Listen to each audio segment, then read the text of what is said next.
Meu nome é Natália Salazar. E eu sou Renata Schmidt, mas vocês já sabem disso. Porque você é apoiador e você tá aqui por um motivo.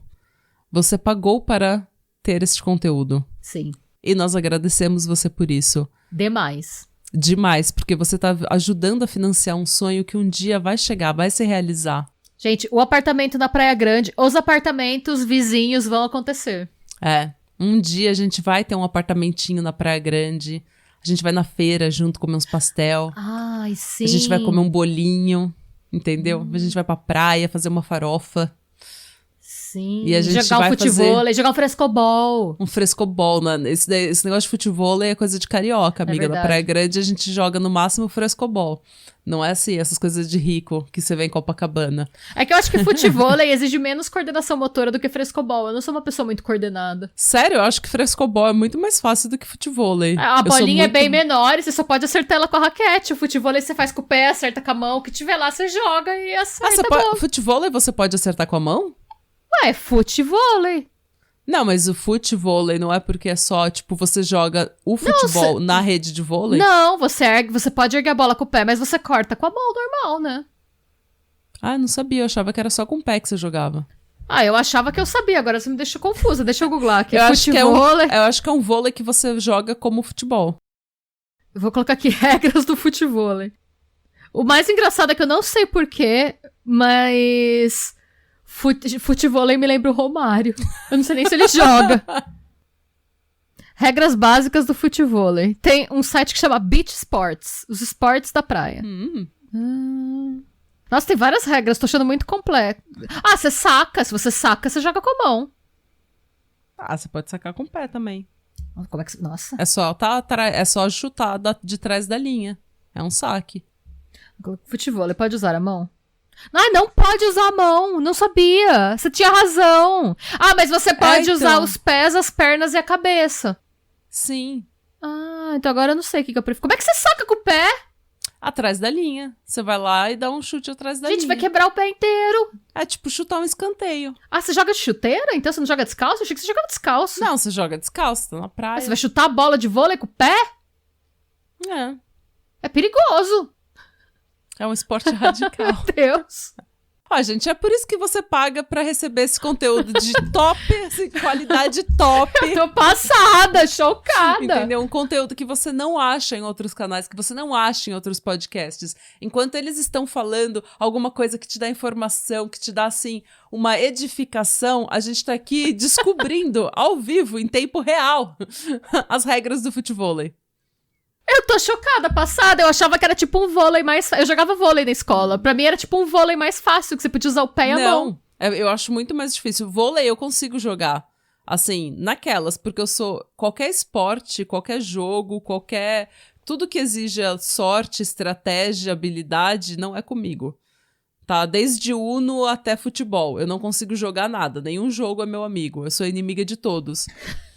Eu sou bem ruim em tudo. Tudo que exige coordenação, estratégia, sorte, habilidade. Meu Deus, Natália. Eu sou, gente, desculpa, mas eu sou...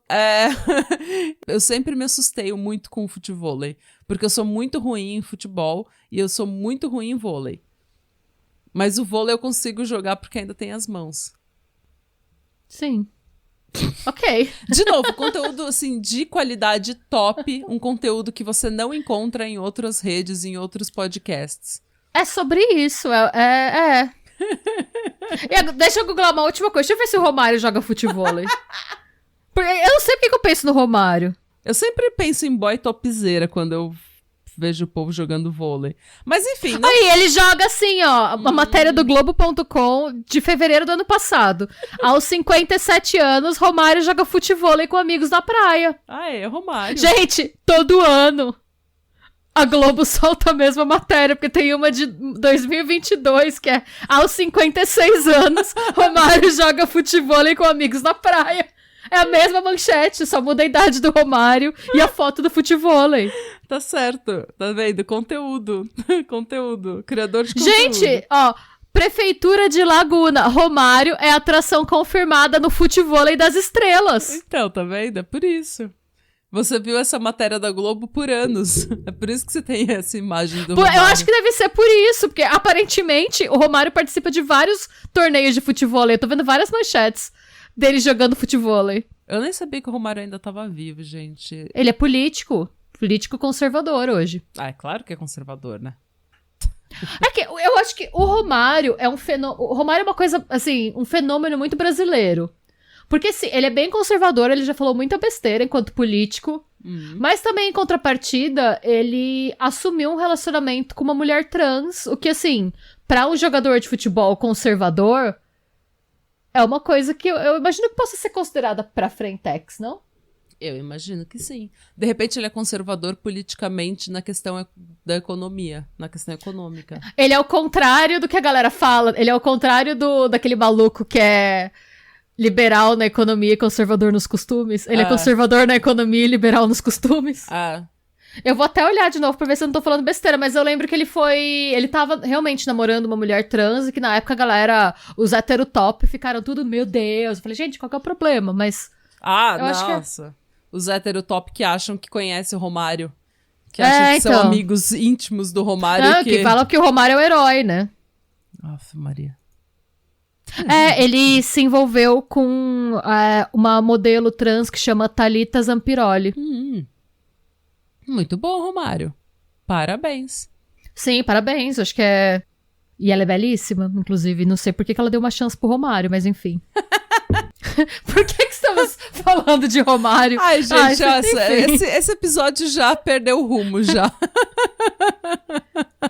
Mas então... Ai, gente, não, só pra deixar bem claro, gente, eu não tô falando que ele sair com uma mulher trans é uma coisa que tenha que ser digna de palmas, assim, tipo, só que eu quero dizer é que, tendo em vista... Por ele ser conservador, é digno de palmas, sim, porque uma pessoa conservadora, né, tem uma dificuldade em sequer entender a comunidade trans. Então, não seria uma coisa digna de palmas se fosse se fosse a gente, tipo, que é normal. Mas gente conservadora, muito conservadora, sempre tem um problema cognitivo, né? É então, difícil pra eles entender certas coisas que são simples. Sim. O Shade veio a cavalo com essa. Ai, gente, desculpa. Acabei de ver aqui que ele saiu com ela, e aí saiu uma matéria em que essa mulher trans, a Thalita Zampiroli, dá uma entrevista, ela fala, Romário não sabia que sou trans. Ai. Pronto, perdemos o conteúdo inteiro agora.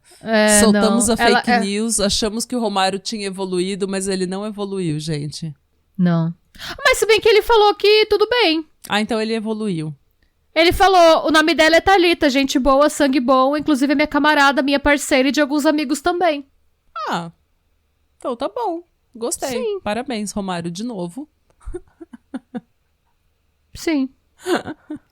Sei lá, gente. A gente precisa começar esse episódio logo, porque ele vai degringolar mais. Gente, desculpa, a gente fazia mais de 40 dias que a gente não gravava, eu desacostumei. Eu não sei como é que a gente já falou da Praia Grande, e a gente foi pro futevôlei, pro Romário, pra um político conservador assumindo um relacionamento com uma mulher trans. A mensagem mais importante é que a gente agradece o dinheiro que você tá dando pra esse conteúdo top qualidade que você está recebendo. Muito obrigada. Isso vai ajudar a gente a realizar um sonho antigo, que a gente tem desde criança, quando a gente era pequenas podcasters. Sim, e esse sonho não envolve o Romário de forma alguma, que fique bem claro. É só a gente poder viver de conteúdo e morar vizinhas na Praia Grande, comer isso. Um bolinho junto todo dia. Sim, e jogar frescobol. Agora eu vou jogar frescobol, é só aí. A gente vai fazer uma trilha, a gente vai jogar frescobol. Eu não quero mais saber de futevôlei. Não, então, e agora, se a gente conseguir realizar o sonho de ser vizinhas e tomar um cafezinho todo dia, o nosso conteúdo vai melhorar também, porque essas besteiras a gente vai falar no café e não na gravação. Não, e porque a gente vai estar menos cansada também, né? Pô, eu trabalhei o dia inteiro, tive reunião o dia todo, eu tô até zonza, mas enfim. Bora, gente. A gente jura que esse episódio não é só a gente falando groselha. trouxe um caso que eu acho muito interessante. Faz muito tempo que eu quero trazer esse caso. E eu espero que vocês gostem, assim. Eu acho que é um caso bem interessante. Tem várias problematizações que a gente pode trazer. Tem umas militâncias. Vai ter... a Natália nem sabe que caso é. E eu já sei que ela vai militar. Ai, gosto. A gente vai falar, gente, sobre Andrew Cunanan e o assassinato do Gianni Versace. Nossa! Sim. Tem tantas...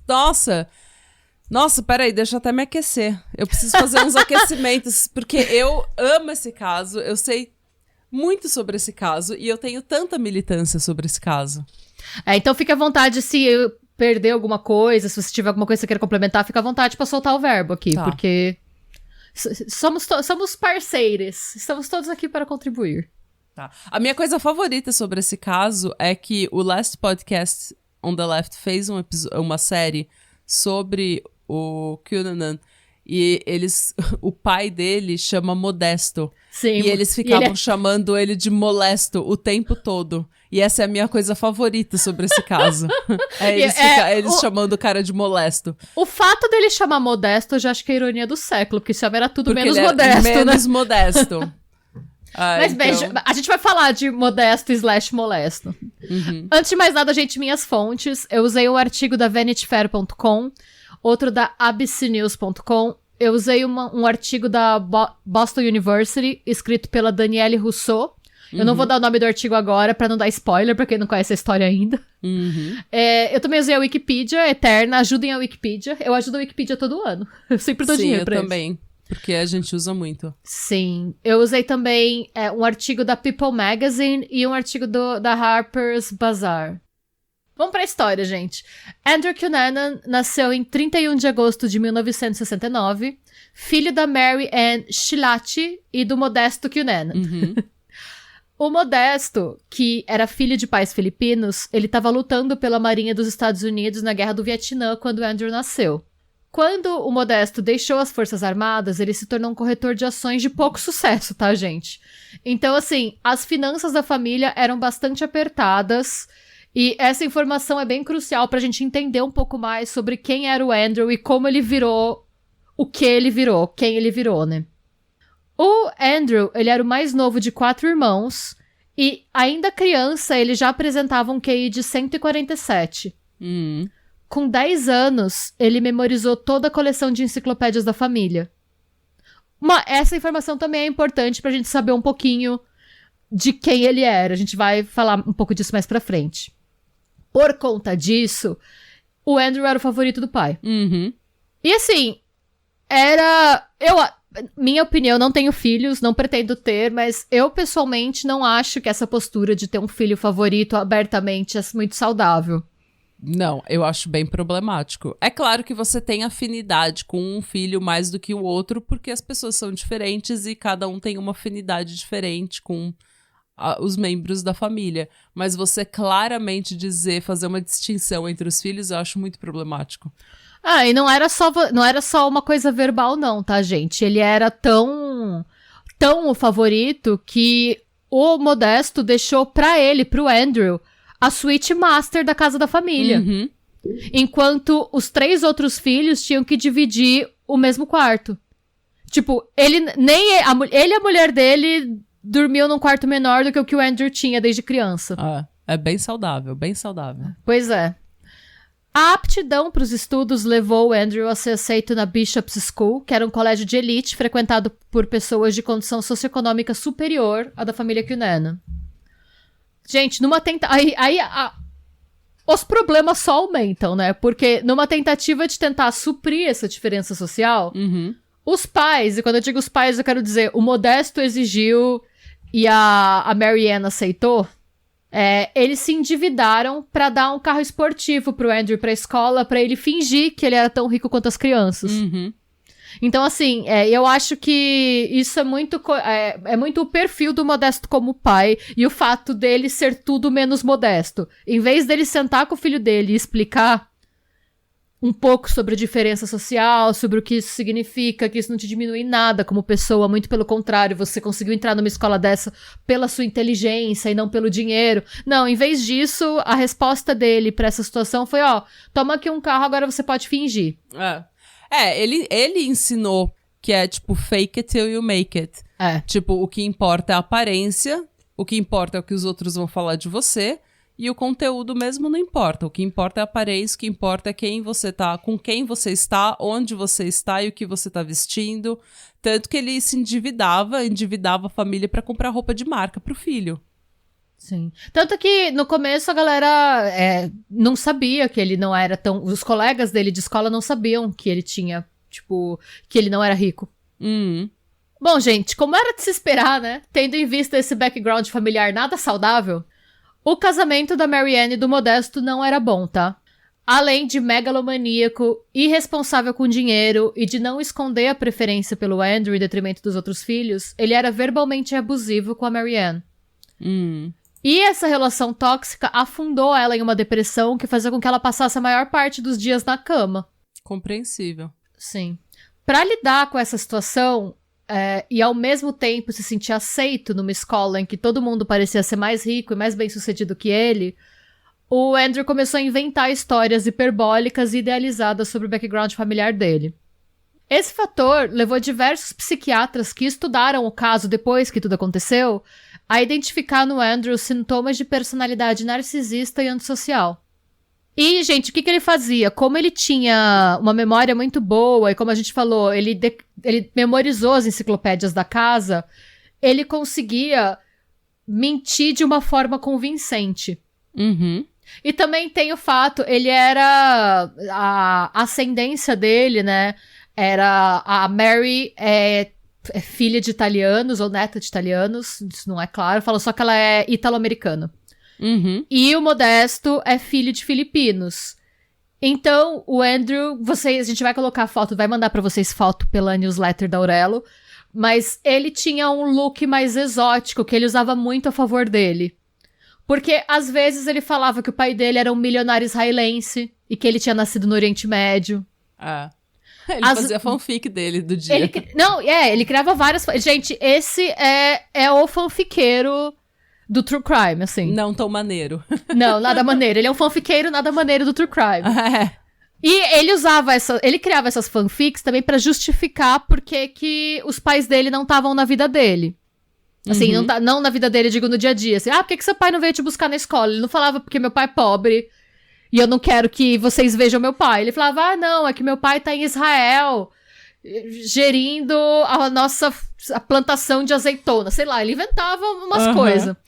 Aí, outras vezes, ele falava que o pai dele era um aristocrata que tinha saído da Europa e ido morar na Quinta Avenida, em Nova York. Essa narrativa mudava de acordo com a audiência. Então, assim, se ele tava conversando com uma galera que tava falando que Nova York era incrível, ele ia falar, nossa, vocês têm que conhecer a cobertura que meu pai tem na Quinta Avenida. Meu pai nasceu não sei aonde, e ele conseguia dar umas descrições precisas do que ele tinha memorizado na enciclopédia. Então ele falava, meu pai nasceu, por exemplo, na Espanha.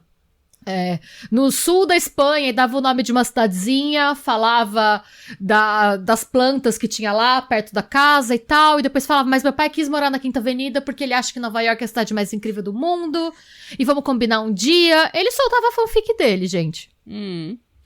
Ainda no colegial, ele descobriu a sexualidade dele também, e se assumiu como gay. É certo eu falar isso? Eu tô falando se assumiu como gay? Eu quero dizer que ele saiu do armário pro mundo. Então. E ele saiu do armário logo.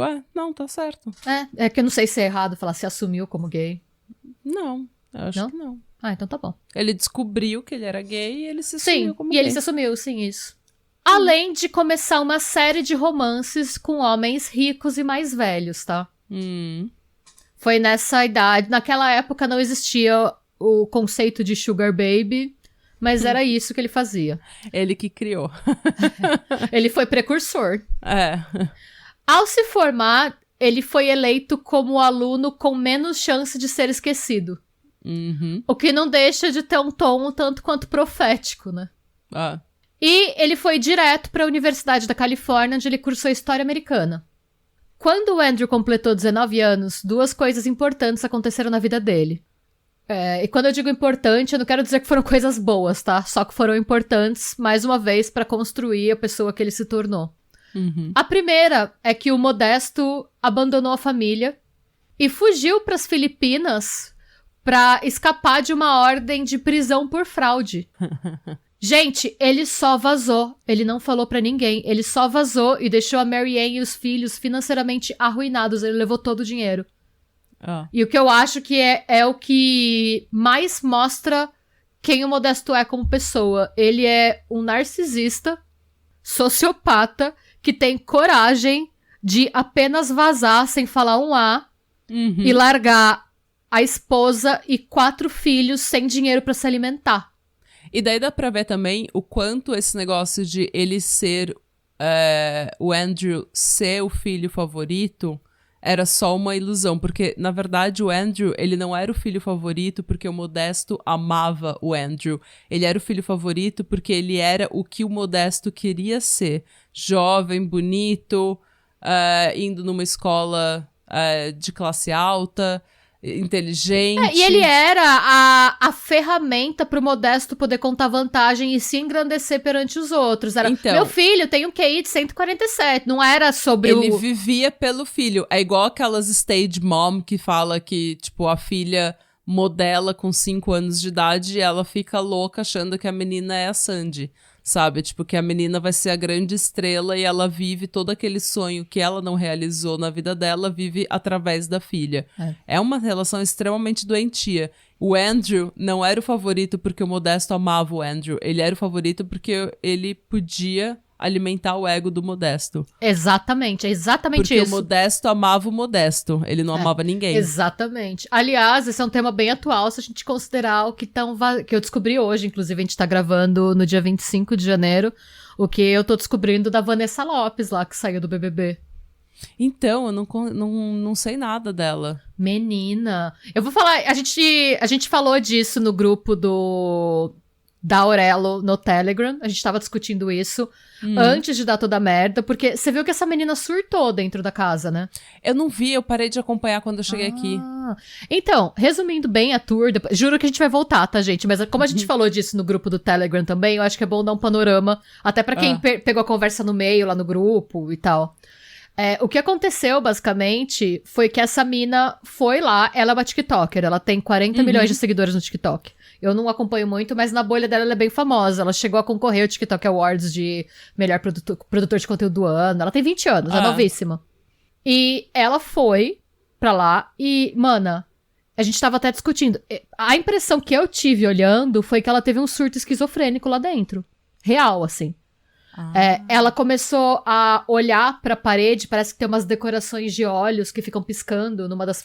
Sim, isso eu vi, que ela tava toda paranoica, achando que estavam seguindo ela, que eles tinham, tipo, que estavam tentando se comunicar com ela através dos olhos na parede. Isso, ela teve tudo umas paranoias assim, ela conversou com o dragão da academia, ela teve uns surtos muito estranhos, e no meio desses surtos, ela começava a chorar, e aí ela parava, e ela falava que ela não podia chorar, porque os pais dela estavam vendo, e os pais dela odeiam que ela chore, porque eles falam que é fraqueza de caráter chorar. Ixi. E aí vazou hoje, naquele programa de fofoca da Sônia Abrão, eu vi o vídeo de uma pessoa que é próxima da agência em que ela trabalha, que saiu no Instagram da Rainha Matos. Se alguém quiser ver, não saiu de mim, saiu no Treta das Blogueiras também, enfim. Parece que o sonho de entrar no Big Brother era do pai dela. O pai dela falava que ela tinha que entrar e que era importante pra ele que ela entrasse porque ela ia fazer dinheiro. E a agência que representa ela falou que eles estavam tendo muito problema porque quando ela começou a surtar, a agência falou, alguém tem que tirar essa menina de lá, ela não tá bem. E o pai dela falou, não é pra tirar. Ela tá bem sim, ela é assim mesmo. E o pai dela fez vídeo e a mãe dela fez vídeo falando, não, ela é assim, tá tudo bem. Por quê? Porque ela tinha um monte de contrato e porque quanto mais tempo ela ficasse, mais visibilidade ela ia ter. Claro. Aparentemente, gente, isso não sou eu falando da minha cabeça, isso tá tudo no vídeo. Quando ela pediu pra sair, os pais dela não foram nem receber ela. Ela teve que ir pra São Paulo, os pais dela não estão falando com ela, eles estão decepcionados com ela porque ela perdeu uma grande oportunidade. Porque ela pediu pra sair. Sim.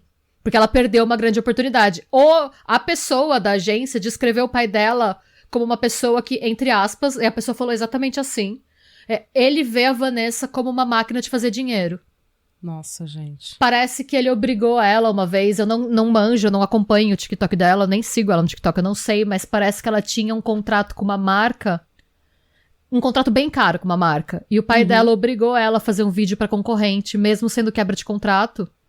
E ela falou que não era legal. Ela falou, eu fazer o vídeo, eu vou quebrar o meu relacionamento com a marca X. Aí ele falou, não interessa, eu pago 100 mil de quebra de contrato, mas tem que fazer os dois pra você fazer mais dinheiro. Assim, sem se importar com a questão da reputação dela. Da reputação dela, do profissionalismo, da ética dela. Tá num nível que se você acessa o CNPJ dela e você clica no link, te direciona pro LinkedIn do pai dela. Nossa senhora. E se você olhar a família, tem essa vibe, sabe, de família... uma vibe meio Larissa Manoela. Uhum. Tanto que, mano, eu vi o pai dela, ele não parece pai dela, tá? Ele parece irmão dela. Os dois são, assim, extremamente fitness, extremamente procedimento estético, academia. Nossa, gente, que bizarro. E você vê, e os pais dela, tava ela, isso eu achei o mais bizarro, isso tava até no vídeo do Ismael. Tá ela surtando no Big Brother, corta pros pais dela fazendo dancinha no TikTok. Nem aí. Cara. Então, assim, esse tema, isso que aconteceu com o Andrew, é uma coisa que a gente vê acontecendo hoje. Uhum. E aí, claro que essa menina surtou. É claro. E você vê que sempre que ela tá chorando, ela fala que o pai dela tá vendo. E aí ela explica que o pai dela é capricorniano ou virginiano. Não sei, ela começa a falar de signo. Que o pai dela tá vendo que eles não gostam que ela chore. Nossa, gente. É uma coisa, assim, absurda. Tanto o abuso astrológico já começa, né? Tipo, falaram... a pessoa é uma filha da puta. Ah, não, desculpa, é que eu sou de Capricórnio. Não, falaram que é até o motivo, porque normalmente a pessoa que sai da entrevista, né? Ela não deu entrevista. Porque... Ela só vazou. Parece que agora ela deletou foto com os pais das redes sociais e que agora ela tá começando a se desvincular deles, do controle deles. Mas, pelo que a gente viu do caso da Larissa Manoela, com certeza vai ter uma treta. Porque... com certeza. Eles não vão sair, eles não vão largar o osso assim tão rápido. Exatamente. É muito dinheiro, né? É, muito Imagina, dinheiro. 40 milhões de views. Eles estão ficando famosos através dela. Eles estão ganhando atenção através dela. Porque eles amam eles mesmos, não ela. É isso. É exatamente isso, gente. Então, assim, isso aconteceu, nos anos 80, faz 40 anos. E então a gente vê acontecendo ainda hoje, sabe? Ainda mais agora com a internet, que você tem produção de conteúdo e tal, que todo mundo tem meio que a chance de ser um pouco famoso, sabe? A própria aquela Yolanda Hadid, que fez as irmãs, a mãe da... As irmãs Hadid serem famosas, né? Ela trata as meninas como se elas fossem, assim, um pig bank. Elas são total uma aposentadoria pra elas. E eu fico mais revoltada ainda porque ela já tem dinheiro desde sempre, sabe? Ela não faz nem isso pra sobreviver. É pura ganância. É pura ganância. E, tipo, ela, assim, as meninas têm que dividir uma fatia mínima de bolo. Gente, tem um vídeo do Gianluca sobre isso, que ele fala da Bella Hadid, que ele fala a verdade por trás da vida da Bella Hadid, que tem o trecho do vídeo da cena do bolo. Eu recomendo demais que vocês assistam, se vocês gostam dessa parte de fofoquinha de famoso, e ele fala exatamente isso. Tem no TikTok tem uma comparação entre ela e a Kris Jenner, que a Kris Jenner falando com a Kendall você comeu? Você precisa comer, você precisa se alimentar, Sim. Você precisa se exercitar, você já foi lá fora? E daí corta pra Yolanda Hadid falando, a Didi falando que ia comer um hambúrguer e ela... Ok, você pode fazer isso hoje, mas depois você tem que voltar a ser uma boa garota. Gente, é uma coisa, assim... E, tipo, você não precisa comer ele inteiro. Tipo, ela falando, assim, o tempo todo. Nossa, você vai comer isso? Nossa, você tem que se controlar. Você não pode fazer isso. Você não pode fazer aquilo. É gritante, assim. Eu acho que qualquer pessoa que faz a Bella Hadid se sentir feia tem que ser punida. Eu concordo.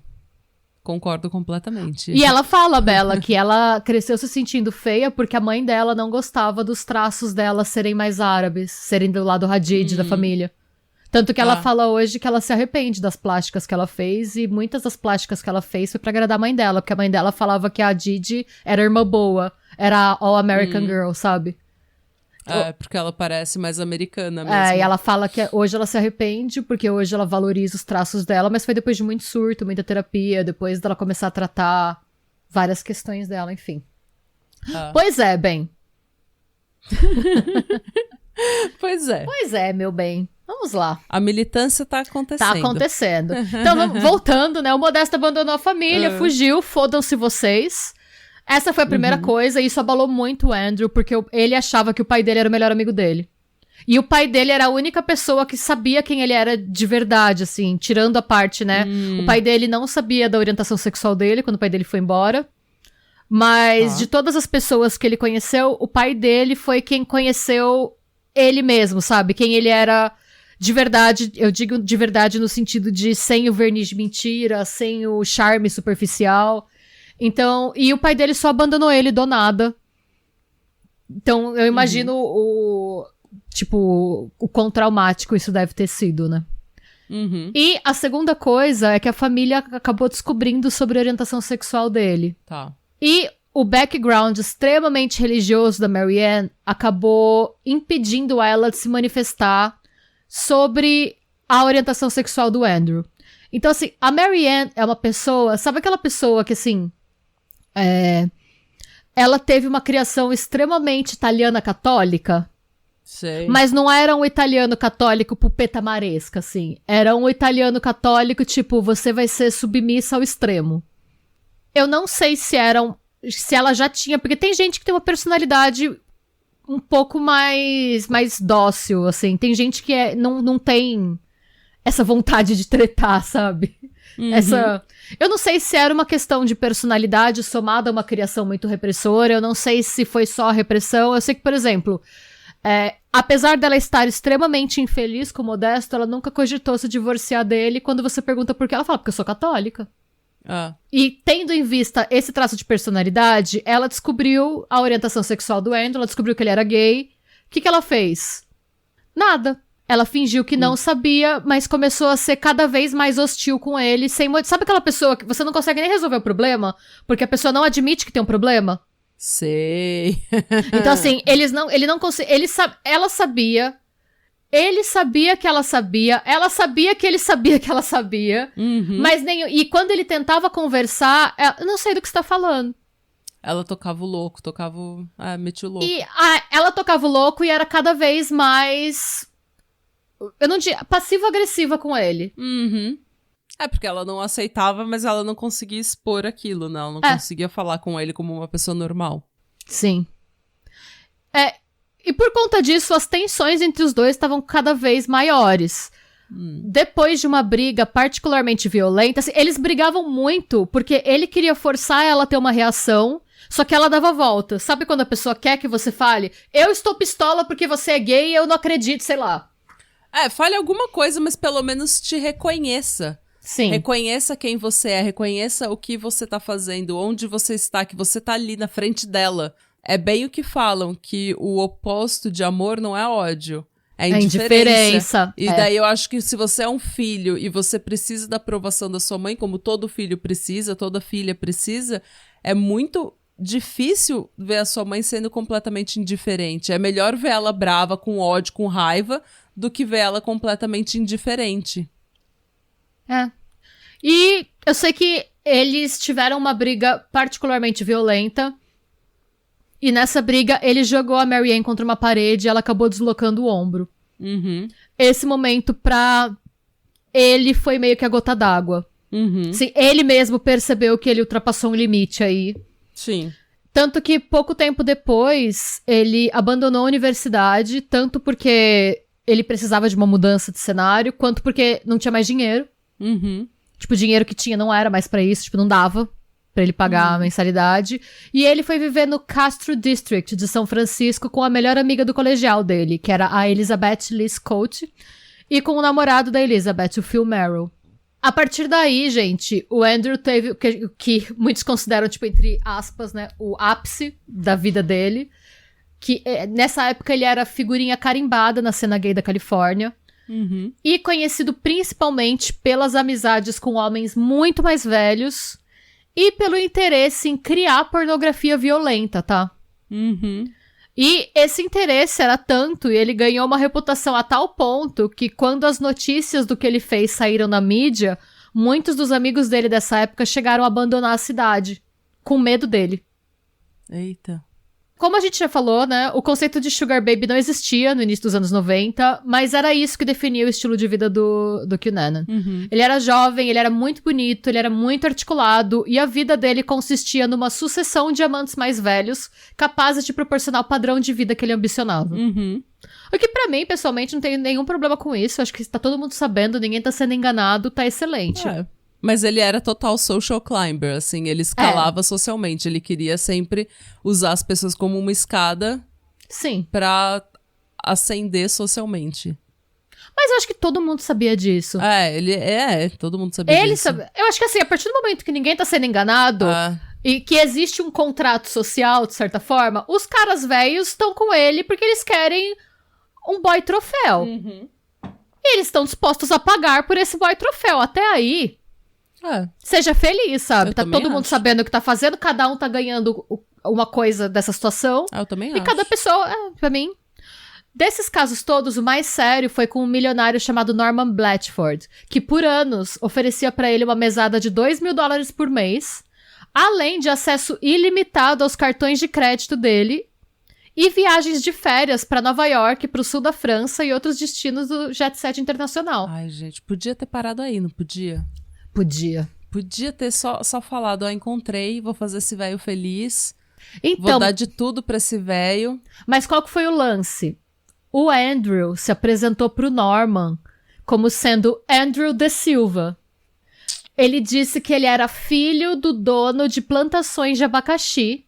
E ele inventou um país latino.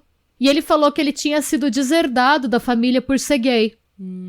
Então o Norman meio que acolheu ele com dó. E assim, ele soube vender bem a mentira. Ele tinha muito conhecimento de coisa boa. Ele descreveu com exatidão as plantações de abacaxi do pai, a vida lá onde ele morava. Ele falava um pouco de espanhol. Então ele fez o personagem, né? Ele era engajado. Engajado. E viveu... Comprometido com o papel. E viveu enquanto... O Norman acreditou nele, tava tudo certo. Até que, em setembro de 96, a relação deles azedou. Porque o Blatchford descobriu a verdadeira identidade do Andrew. E ele se sentiu... E assim, eu não sei, não vou saber, não conheço o Norman. E a gente sabe que esse relacionamento existiu, que essas coisas aconteceram por amigos. O Norman nunca falou a respeito, até porque se eu fosse uma milionária, eu também não ia querer falar sobre isso. Não, também não. Mas... eu imagino que se o Andrew tivesse falado a verdade, não teria feito diferença pro Norman. Eu também acho que não. Sobre a origem dele. Eu também acho que não. Porque o Norman, pelo jeito, ele viu o Andrew meio como um lost pup, sabe? Um filhotinho abandonado, extremamente bonito. Se ele tivesse falado, meu pai abandonou minha família e fugiu pras Filipinas, eu acho que ele teria... Mas eu acho também que o Andrew tava tão acostumado a mentir que ele nem cogitou em falar a verdade. Eu acho que pra ele era uma segunda natureza dele inventar a história mais atraente possível pra fazer ele parecer o mais interessante possível pra pessoa que ele queria. Absolutamente. Então, qual que foi a reação do Norman? Ele se sentiu humilhado por ter... A sensação dele foi: eu sou um homem de negócios milionário que foi feito de trouxa por um moleque de 20 e poucos anos. Exatamente. Então foi a humilhação que veio dele sentir que ele foi enganado. E ele acabou terminando com o Andrew, por conta da mentira. Em resposta, o Andrew roubou todos os cartões de créditos do Norman e usou esses cartões em lojas, em viagens, em festas, pra ele e pros amigos, até estourar todos os limites, literalmente. Ele estourou o limite de todos os cartões do Norman. Nossa, gente. O que não devia ser pouco, porque o cara era milionário. Não devia ter, tipo, 3 mil no cartãozinho da Nubank, tá ligado? Não, com certeza era mais dinheiro. Porque ele tava numa fase... E ele era aquela pessoa, gente, como ele era muito megalomaníaco, não é que ele ia lá, comprava várias brusinhas pra ele e ia pra casa. Ele chamava algum amigo pra dar rolê. Quem tivesse com ele ia voltar com guarda-roupa novo. Quem tivesse com ele ia viajar com ele, ia ter todas as despesas pagas. Ele tinha muito amigo de balada, porque falam que... o normal era, se você saía com ele, você não tinha que se preocupar com a conta. Então, ele tava sempre com um entourage de gente interesseira. Um entourage. Um entourage. Um entourage. Ok. Um entourage de gente interesseira. O fim desse relacionamento marca o início da espiral de desequilíbrio emocional que ia culminar com tudo que aconteceu um ano depois.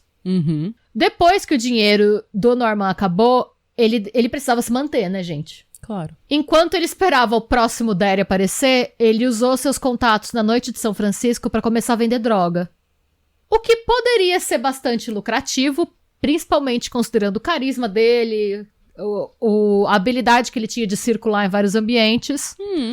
Então, ele poderia ter virado um drug lord real, se ele tinha o material. Ele podia ter sido o drug dealer das celebridades, ele podia ter ascendido. O problema é que ele começou a consumir uma parte considerável da mercadoria que ele tinha que vender. E como a NWA já dizia, never get high on your own supply. Assim, as drogas de escolha dele eram especialmente metanfetamina e opioides. E aí você tá pensando, nossa, gente, como que ele... Por que, né? Coisas tão diferentes, né? Tipo, a metanfetamina que te deixa frito e tal, e o opioide que te capota. Então, existe um conceito, né? Que chama dependência cruzada. Basicamente, você usa um upper, né? Uma droga estimulante, e em determinado momento, quando você tem uma dependência, você não consegue dormir de tanto estímulo. O seu cérebro fica incapaz de desligar. Mas você precisa dormir, porque chega uma hora que você tá exausto. E aí, pra você dormir, você usa um opioide pra você conseguir dormir. E aí, você usa o opioide, dorme, acorda, você é viciado num estimulante, então você usa o estimulante, fica vários dias acordado, você precisa do opioide pra dormir. Então, normalmente, as pessoas que têm uma dependência muito séria de drogas como metanfetamina, cocaína e tal, eles também têm uma dependência em Valium, em Xanax. Remédio pra dormir, calmante, opioide. Isso, ou heroína mesmo, né? Dependendo do quão dependente você já tá, né? Em abril de 97, os amigos do Andrew começaram a se preocupar com o abuso dessas substâncias e com o fato de que ele começou a beber. Antes ele era muito vaidoso, ele bebia socialmente com os caras que ele tava como parte da fantasia de glamour dele, era um acessório. Mas com o tempo a bebida começou a virar um vício também. Ele começou a beber sempre muito e sempre como se não houvesse amanhã. E esse estilo de vida, gente, começou a cobrar o preço. Ele começou a ficar gordinho e feinho. Então, nas palavras da Donna Brandt, né, ela é editora executiva do programa America's Most Wanted, na época em que tudo aconteceu. Ela fala, ele começou a perder seu poder de persuasão em seu círculo social. Ele estava perdendo sua boa forma física e sua aparência. Logo, sua estrela começou a se apagar. O que é uma coisa muito cruel, né? Eu imagino que é uma coisa muito cruel de se dizer até. Mas é uma explicação necessária, porque o que... a gente não tá falando de uma pessoa comum que tá indo, saindo pro mundo, indo ter um trabalho normal e ter um trabalho comum com pessoas comuns. Não, ele usa a forma física e a aparência dele como uma arma pra conseguir o que ele quer. Sim, ele é um predador, em todos os momentos. Ele sempre foi um predador. Ele sempre foi um predador e ele sempre usou a aparência física dele. E ele era extremamente vaidoso, extremamente narcisista, então aquilo estava diretamente relacionado com a personalidade dele.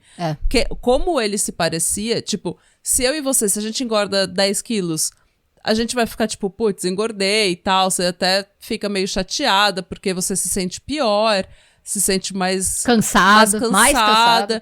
Então, assim, mas você não vai associar a sua personalidade e o seu valor inteiro como pessoa àquilo, porque você ainda vai ter amigos, você ainda vai pra balada, você ainda vai se divertir, seus amigos vão estar bebendo com você e se divertindo com você.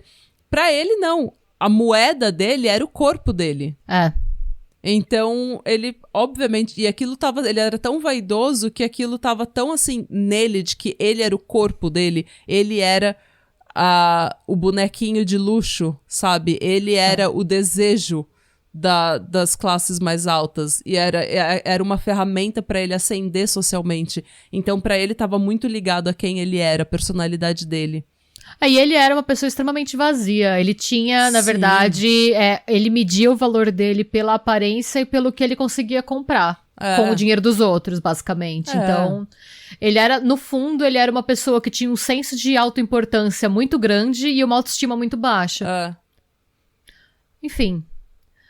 Um pouco mais tarde, naquele mesmo mês, o Andrew avisou pros 6 amigos que tinham sobrado dele na Califórnia, porque é isso também, né, gente? Quando você tem muito amigo de balada que tá com você porque você banca tudo, quando o dinheiro acaba e você perde, tipo, a aparência, os amigos somem também, né? Exatamente. Então, ele avisou, sobraram 6 amigos, basicamente. Ele avisou pra esses amigos, e todos eles depuseram depois, que ele faria uma viagem pra Minneapolis pra, entre aspas, cuidar de alguns assuntos de negócio. E esse era o início do fim pro Andrew. Vamos falar dos assassinatos. A primeira vítima do Andrew Cunanan foi o ex-fuzileiro naval Jeffrey Trail, que conheceu o Andrew em San Diego em 1991. O New York Times relatou em 1997 que os investigadores acreditavam que o Cunanan e o Trail estavam romanticamente ligados, pelo menos por um tempo, enquanto eles moravam em San Diego.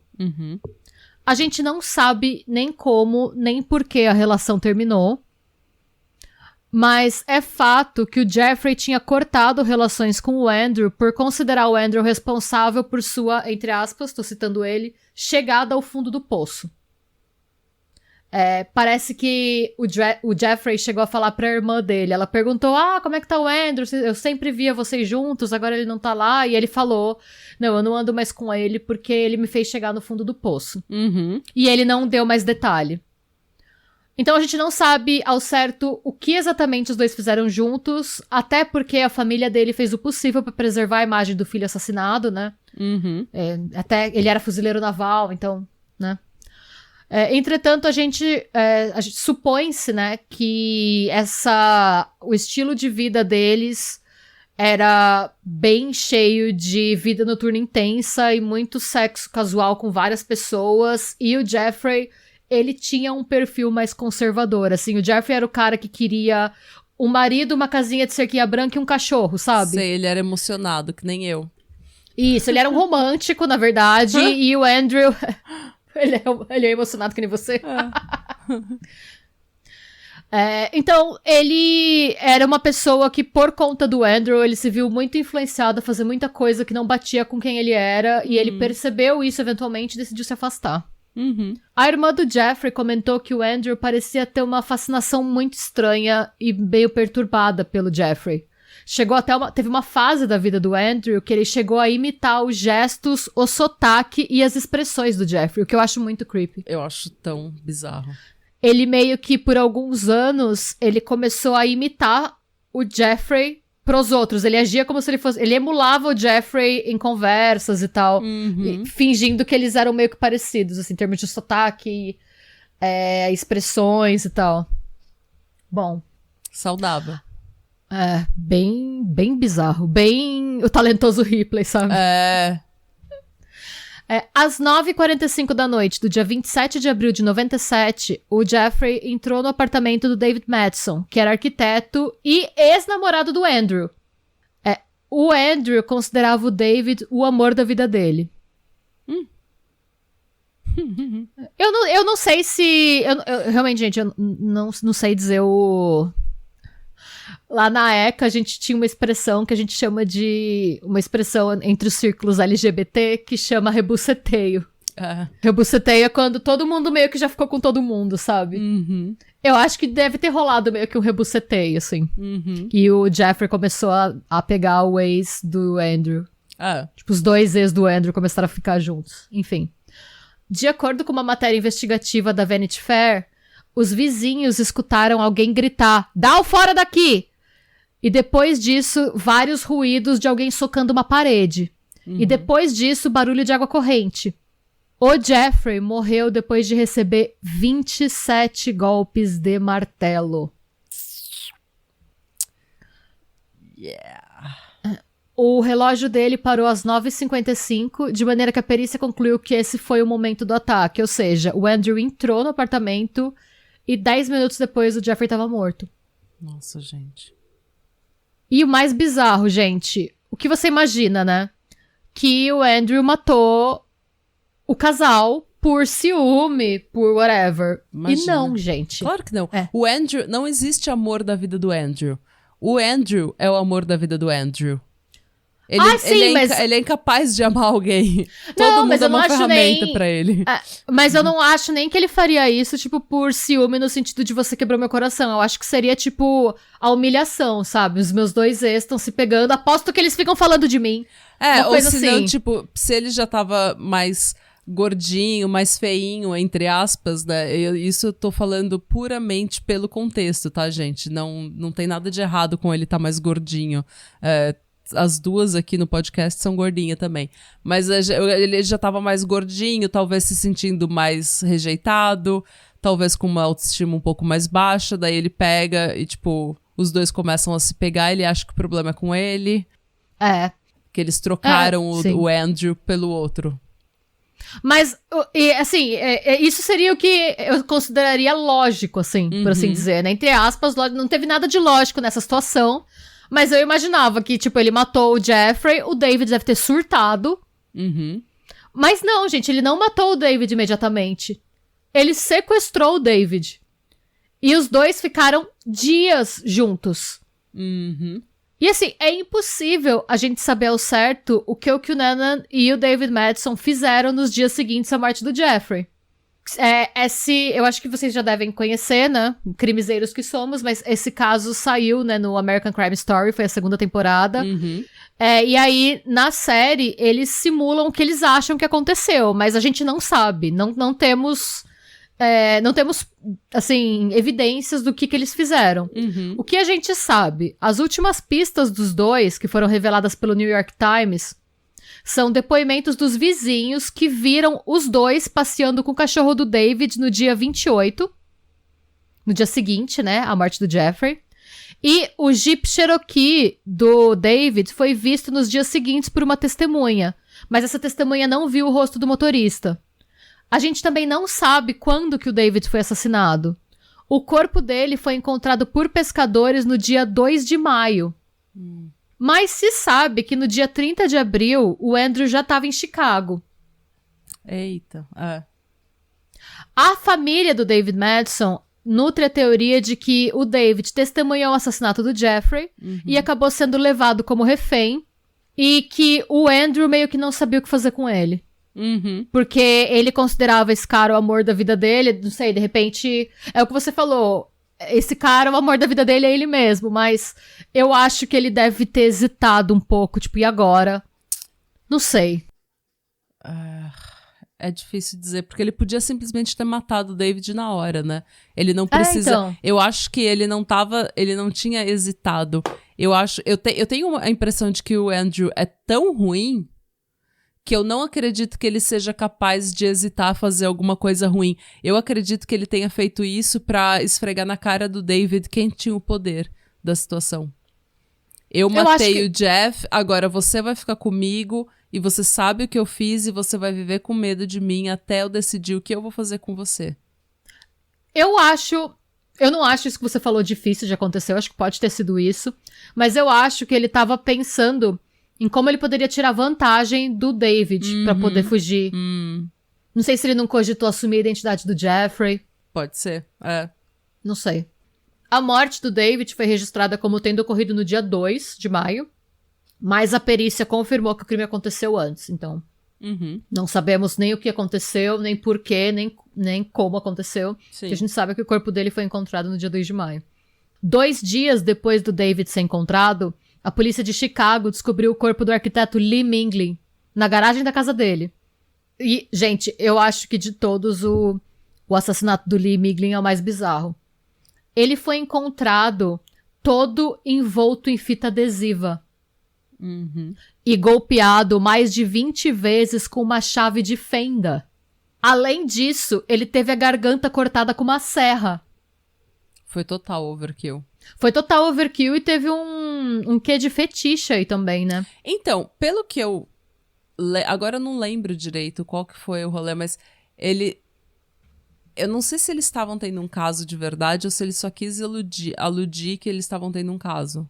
Qual que é a real? Então, ao que tudo indica, tá? O Minglin era um dos sugar daddies que sustentou o Cunanan. Ele era mesmo? Lá atrás, era. Qual que é o lance do Lee Minglin? Ele é um arquiteto muito importante, ele é estudado em faculdade de arquitetura nos Estados Unidos. Só que o Lee Minglin, ele era casado com uma mulher. E ele tava muito no armário. Mas ele teve vários relacionamentos com homens. Tá.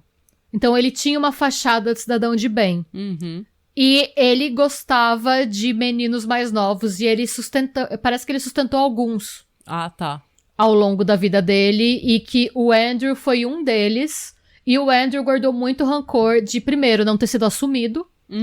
Porque era uma parte muito importante pro Andrew. Ele gostava de ser exibido como um boy troféu. Ele queria ser a esposa troféu. Então, ele não ser assumido e ele ter sido chutado foram coisas que marcaram muito. Eu acho que por isso que teve um overkill tão grande, sabe? Eu acho que era uma raiva que ele devia guardar dentro dele há muito tempo. E depois que ele matou 2 vezes, ele não tinha mais motivo pra não matá-lo. Pra não matar, Porque ele foi direto pra Chicago, ele foi focado, ele matou o Jeffrey. Eu pessoalmente, gente, eu acho que ele foi falar com o Jeffrey. Eu não acho que ele foi planejando matar o Jeffrey. Eu acho que ele se descontrolou e matou. Mas depois que ele fez isso a primeira vez, ele não viu motivo em parar. Eu acho que depois que ele ultrapassou esse limite, ele pensou, foda-se, eu sigo indo. E ele já pensou em quem ele tinha ódio, sabe? Sei. É minha teoria. A gente nunca vai saber o que se passava na cabeça dele, gente. Mas o Lee Miglin foi muito... Eu acho que... Sabe que ele deve ter pensado, tipo, eu sempre quis matar esse cara pelo que ele fez comigo e agora não tem nada me impedindo? Mas ele também não foi pedir... eu acho que ele foi roubar também o cara, né? Ele queria roubar o cara. Pode ser. Porque ele era muito rico. E ele tinha contatos e eu acho que ele queria roubar o cara. Antes, porque ele tava fudido, ele não tinha dinheiro nenhum nessa época. Mas ele teve o dinheiro que ele pegou do Jeffrey e o carro que ele roubou também. Ah, sim, mas o carro agora tá sendo rastreado. Entendeu? E o dinheiro vai acabar. Sim, mas ele podia só ter matado o cara e catado o dinheiro dele. Ou ele podia roubar uma pessoa random. Ele não precisava ir até Chicago pra roubar alguém. Isso é verdade. Ele não precisa humilhar também, né? Ele não precisava ter... Tipo, gente, olha, ele amarrou o cara em fita adesiva, ele deu 20 golpes com uma chave de fenda e cortou a garganta com uma serra. E pensa que, assim, todas essas ferramentas ele pegou na casa do cara, ele não levou nada disso. Ele teve o tempo de olhar e procurar, de amarrar o cara. Então, assim, ele gastou tempo e gastou energia, sendo que ele já tava sendo procurado por matar 2 pessoas, né? Então, eu acho que tem um componente rancor, porque senão ele podia ter roubado qualquer pessoa randômica. Isso é verdade. Mas não sei, é aquilo que a gente nunca vai saber. Às vezes ele quis juntar o útil ao agradável. Como que o Lee Miglin foi descoberto? A esposa dele, a Marilyn, tinha desconfiado de que alguma coisa estava errada quando o Lee não foi buscá-la no aeroporto. Ela tinha feito uma viagem, ele ia buscá-la, ele sempre buscava ela no aeroporto, ele tinha muito carinho pela esposa. E ela estranhou ele não tá lá, e quando ela chegou em casa, ela percebeu que a porta da frente estava aberta, a cozinha bagunçada, e que o Lexus do Lee tinha sumido da garagem. Como a gente falou, né, ele era um dos sugar daddies, ao que tudo indica, supostamente, né, porque a família dele também, da mesma forma como aconteceu com as outras vítimas, a família do Lee fez tudo o que pôde pra vender o que aconteceu como um breaking and entering, como um assalto. Porque a família queria proteger a imagem e o legado dele e a... porque foi uma puta humilhação pra esposa também, né, porque ela foi tida como a chifruda. Sim. Não, e vamos lembrar que eram os anos 90, parece que foi ontem, mas faz 30 anos. Faz 30 anos a gente tava ainda vivendo na epidemia de AIDS. Exatamente. A epidemia de AIDS não era uma coisa distante como é hoje, era uma coisa muito fresca na cabeça das pessoas ainda, então ainda ser homossexual... E ainda tava matando muita gente. Muita gente. E ser homossexual era ser associado com sujeira, com uma doença, com o câncer gay. Então tem uma série de problemas em você descobrir dessa forma que seu marido tinha vários amantes perante a sociedade e até pra você mesmo. Como você lidava com aquilo ia ser uma coisa difícil, não tem jeito. Por mais cabeça aberta que ela fosse, por mais legalzona que ela pudesse ter sido, é um puta baque no seu casamento, na sua vida. Você perdeu seu marido dessa forma, com esse grau de humilhação, num país extremamente conservador na época. Aí não é só ela tinha filhos, os filhos dele eram crescidos também. Dizem, tá? A gente não sabe. Reza a lenda que ela sabia. Mas que ela mantinha a fachada... Por N motivos. Porque os dois estavam bem juntos. Porque... por motivos que só cabem a ela também. Que não são da nossa conta e tal. Mas teve muita... E a gente vai ver. Ao tempo todo, teve muita tentativa de encobrir o que realmente estava acontecendo. Por parte das famílias que queriam proteger a memória dos entes queridos delas. Mas isso também acabou afetando um pouco a investigação. Porque você tem meio que... são crimes que foram cometidos nos quais as próprias famílias meio que estão tentando jogar uma cortina de fumaça. Mas bem, na fuga dele rumo a Miami, o Andrew passou por Nova Jersey, onde ele adicionou William Reese, que era o cuidador do cemitério National Finns Point, à lista de vítimas. O Reese morreu com um tiro na cabeça no porão de casa. E, ao que tudo indica, gente, a motivação era só roubar a picape do cara. Nossa, gente, E é por isso que eu acho que o caso do Miglin foi pessoal. Porque nesse caso dele, ele só deu um tiro na cabeça do cara.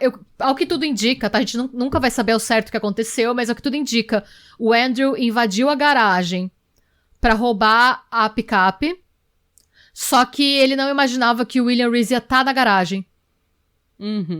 Então, ele achava que, tipo, ele já ia ter subido, por algum motivo ele ficou mais tempo na garagem do que o normal, e nisso eles se encontraram, tipo, se viram e o Andrew deu um tiro nele, porque o cara viu o Andrew, né, viu o rosto dele e tal. Quando a polícia chegou no local do crime, eles encontraram o Lexus do Miglin no lugar do carro da vítima. Ele largou o Lexus na garagem e pegou a picape vermelha. A partir desse crime, o Andrew Cunanan passou a constar na lista de mais procurados pelo FBI. E fugiu pra Miami. E agora a gente vai falar do assassinato do Gianni Versace, gente. Mas antes de falar do triste fim que ele teve, eu acho que é legal a gente falar um pouco sobre quem foi Gianni Versace, né? O Gianni, na verdade, nasceu Giovanni Maria Versace. Ele nasceu na cidade de Reggio Calabria, no extremo sul da Itália. É bem na pontinha da bota. Se você for bom de natação, você chega na Sicília de lá. É bem na pontinha mesmo. Ele nasceu em 2 de dezembro de 1946 e cresceu com seu irmão mais velho, o Santo Versace, e a irmã mais nova, a Donatella, junto com o pai e a mãe costureira, Francesca. Eles tinham uma quarta irmã, a Tina, mas ela morreu aos 12 anos de idade devido a uma infecção por tétano que não foi tratada corretamente. Eita. O Gianni, ele começou a usar esse nome porque era o apelido carinhoso que a mãe dele deu pra ele. E ele começou o aprendizado dele no mundo da moda ainda menino na empresa de costura da mãe. A mãe tinha um business de costura que era relativamente pequeno, ela tinha 12 costureiras. Então assim, não era o império que ele criou, mas também não era... A família tinha condições de vida razoáveis. Ele desenhou o primeiro vestido quando tinha 9 anos de idade.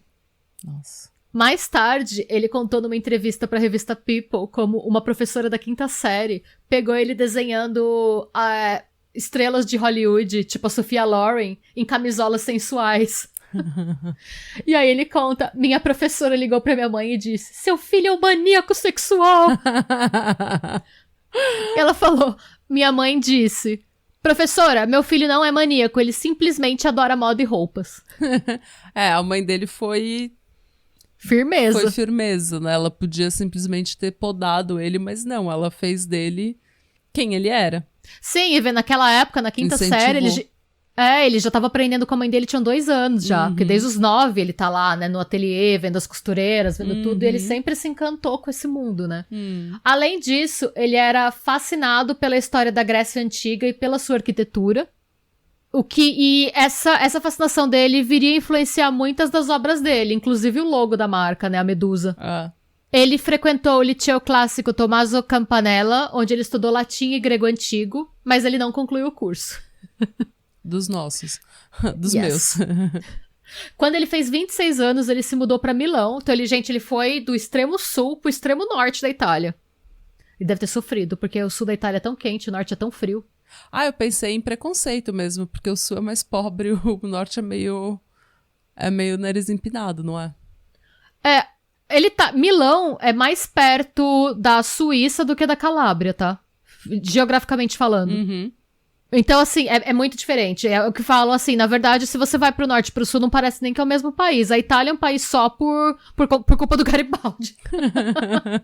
Porque se não fosse isso, não sei, mas deve ter sido uma mudança pra ele. Mas também, não sei. Porque também Milão é bem mais liberal nos costumes, né, do que a galera da Calábria e tal. Então, aos 26 anos, ele se mudou pra Milão pra trabalhar com design de moda. E lá, ele desenhou algumas coleções de sucesso para a boutique italiana Genie. Que é uma rede de lojas que aparentemente fez relativo sucesso na Itália naquela época. E depois de desenhar essas coleções, ele lançou a primeira coleção exclusiva dele para mulheres no Museu de Arte Palazzo della Permanente, lá em Milão. O primeiro desfile de moda dele aconteceu em setembro daquele mesmo ano, e a primeira boutique dele foi inaugurada na Villa della Spiga, em Milão, em 1978. Nossa, 78. Depois disso, ele rapidamente se tornou uma sensação no cenário da moda internacional.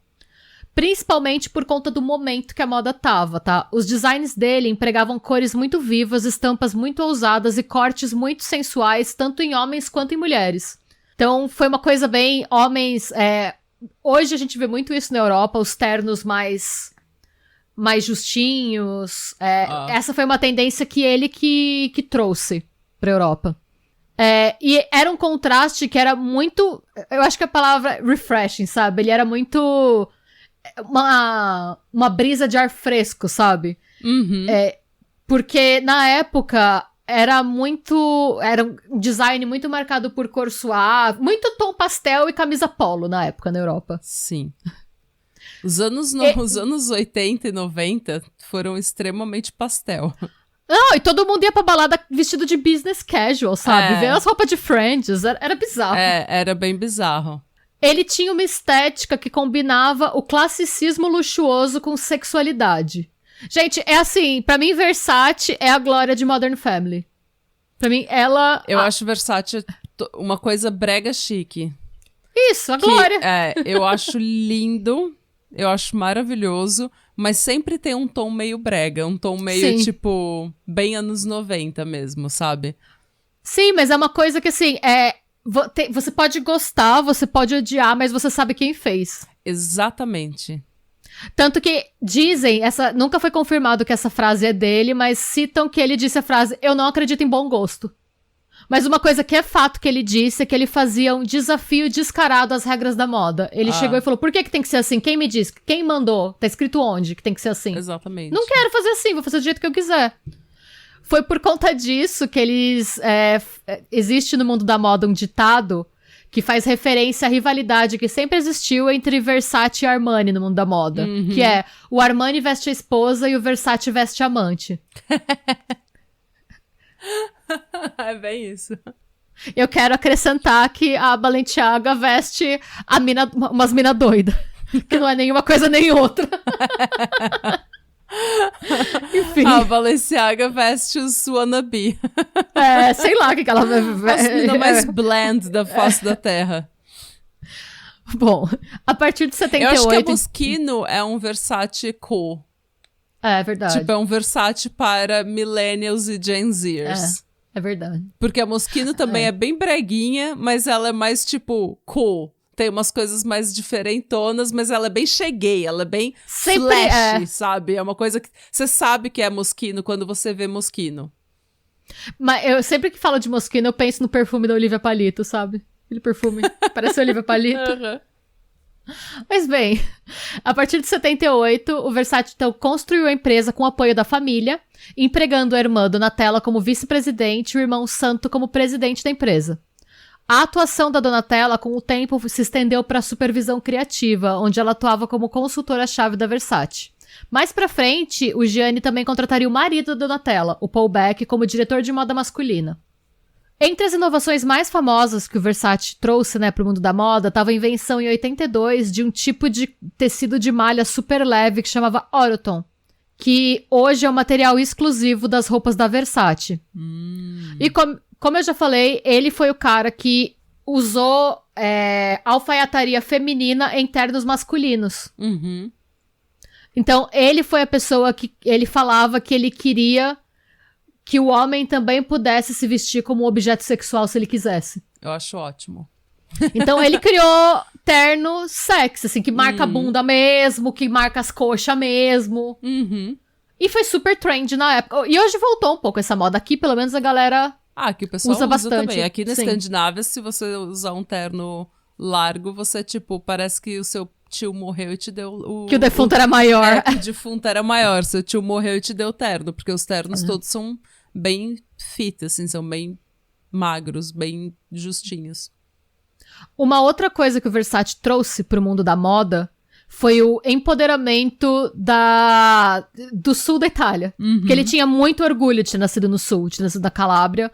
E ele colocava nos designs dele vários motivos inspirados na moda histórica e em movimentos artísticos do sul da Itália, especialmente a arte greco-romana. Inclusive a Medusa, que é o logo da empresa, né? E motivos como aquela chave grega, sabe? Que tá em vários dos designs dele. Sim. Foi ele que colocou isso no mundo da moda também. E ele também permitiu que o amor dele por arte contemporânea inspirasse o trabalho, criando estampas gráficas baseadas na arte do Roy Lichtenstein e do Andy Warhol. Eu sempre falo errado, é Warhol, né? Falei certo agora. Andy Warhol. Warhol. Aquele arrombado. Enfim. Aquele gênio arrombado. Aquele gênio arrombado. O Gianni conheceu Antônio D'Amico, que viria a se tornar seu companheiro, em 1982. Os dois...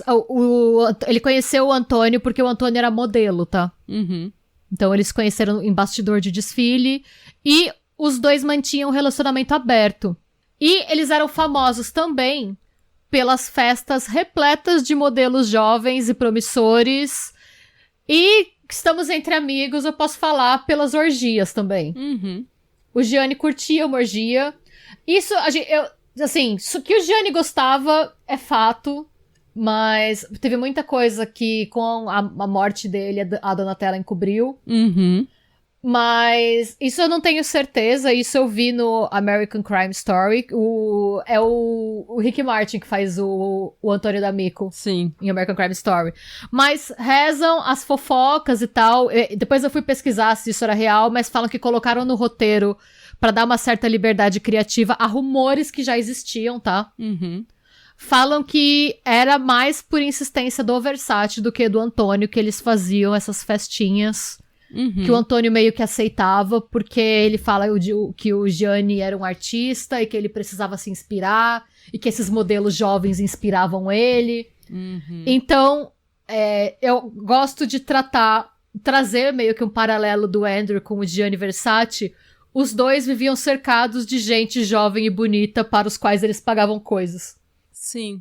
Trazendo esse paralelo, assim, a gente não sabe ao certo se realmente houve algum tipo de relação entre o Gianni Versace e o Andrew Cunanan.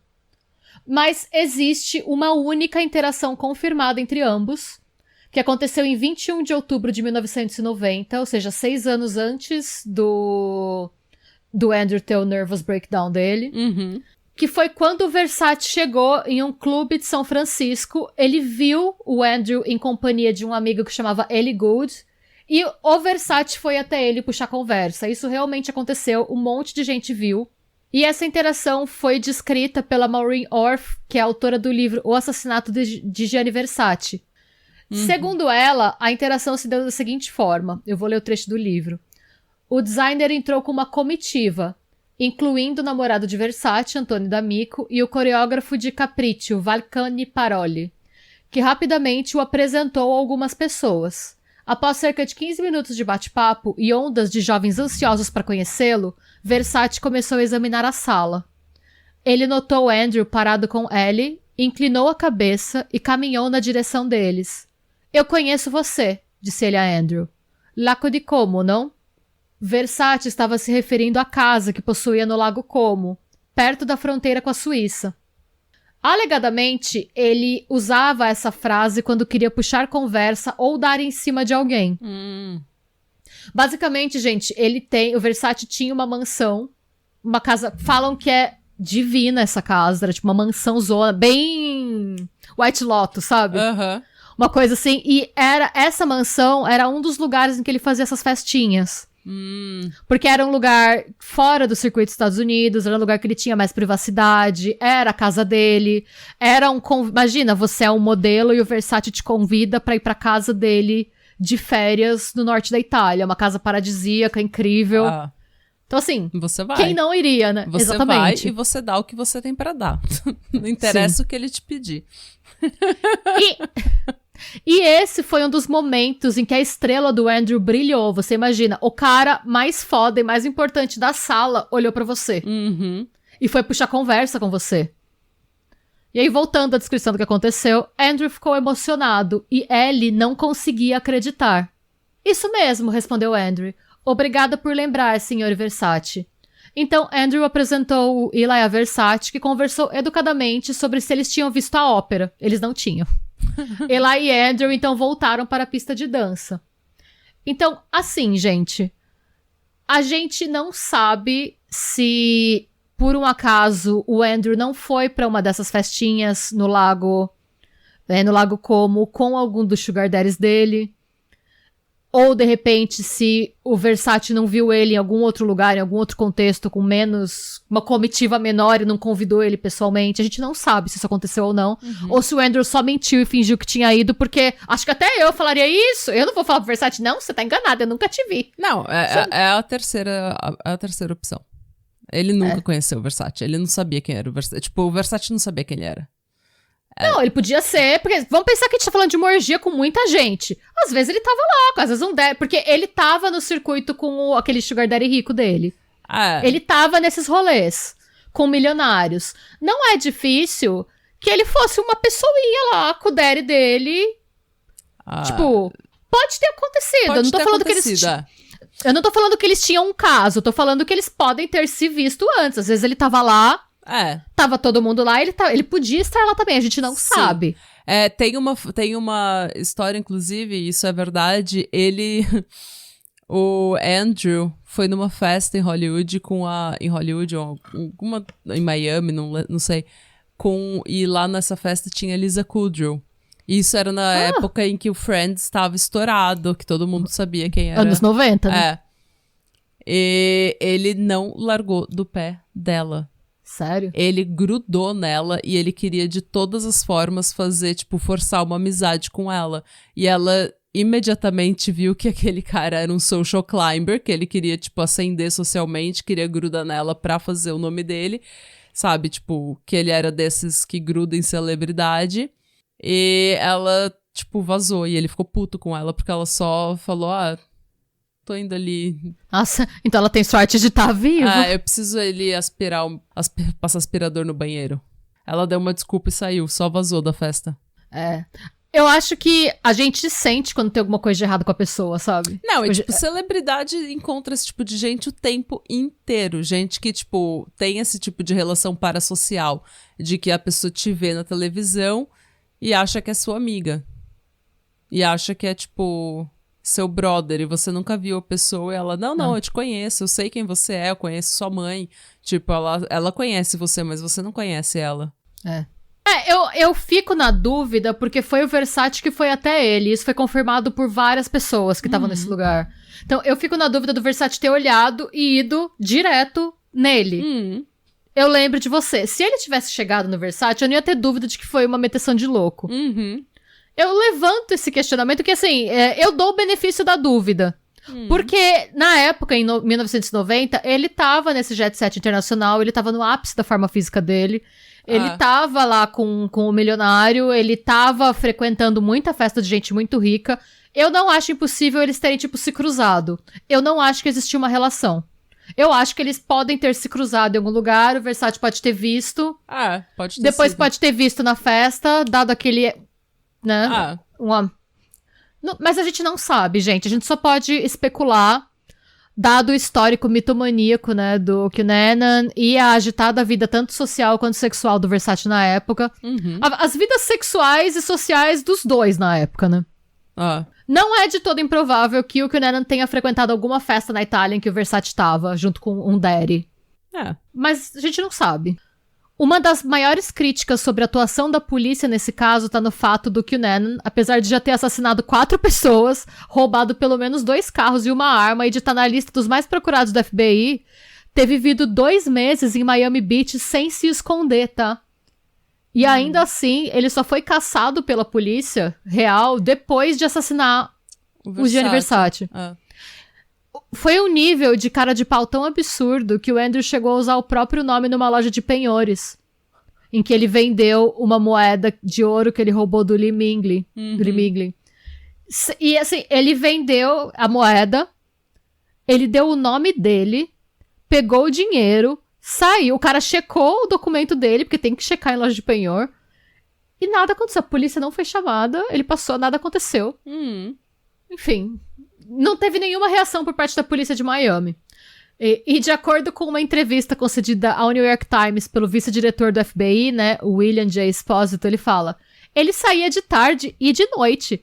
Era uma pessoa que chamava muito a atenção e não era recluso de forma alguma. É que a polícia de Miami é lerda mesmo. Enfim, no dia 10 de julho daquele ano, o Versace chegou a Miami para ficar na sua mansão na área de South Beach. No dia 15, ao voltar de uma caminhada, ele foi interpelado pelo QAnon. A gente não sabe o que eles falaram. A gente não sabe se eles falaram.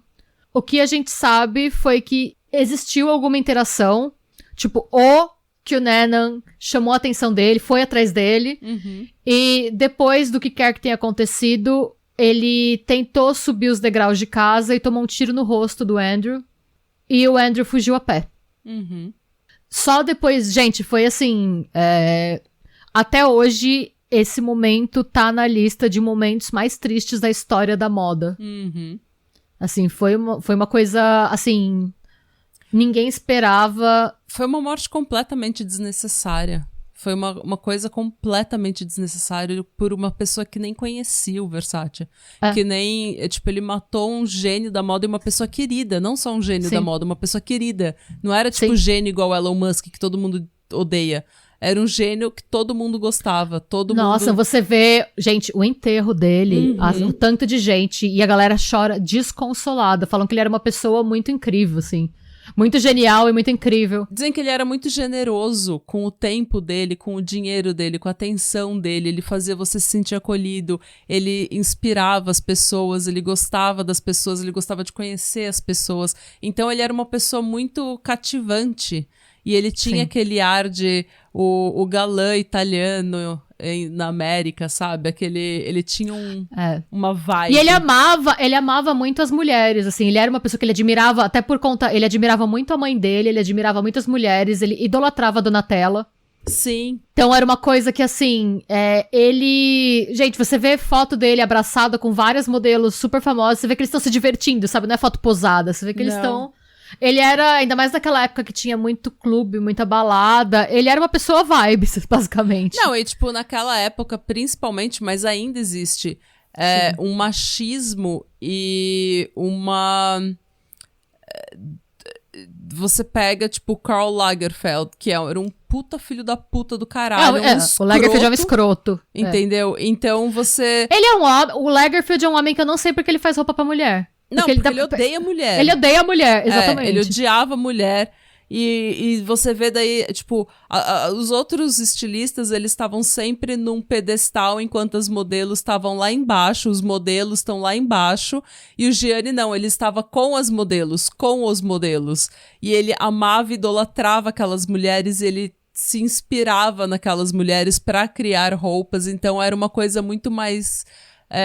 ele era muito mais acessível do que aqueles filhos da puta que abusavam mulheres e que não deviam nunca estar fazendo moda pra mulher. E que maltrata... É que, na verdade, tem cara que não quer uma mulher, ele quer um cabide. Exato. Lagerfeld, é isso. Eu acho que essa é a diferença. O Gianni, ele não via as modelos, a mulher como um cabide pra expor exatamente. A roupa dele. Ele realmente se inspirava nas mulheres pra criar uma coisa que valorizasse, empoderasse elas. Aquele vestido que ele fez pra Donatella, que é inspirado no sadomasoquismo, é referência até hoje, sabe? Aquele vestido. Pelo amor. E ele fez pra irmã dele, inspirado na irmã dele. Eu acho tão... tipo, ele era um artista mesmo, sabe? Ele realmente era um artista, assim. Ele levou a moda e a criação dele pra um patamar totalmente diferente, assim. Então foi uma morte muito triste, foi uma morte despropositada, foi uma morte, sei lá... Foi uma coisa horrível.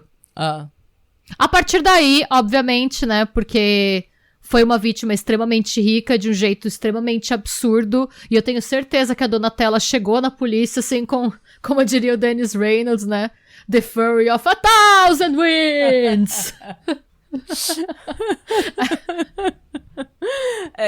Eu não queria ser a polícia na hora que a Donatella chegou lá.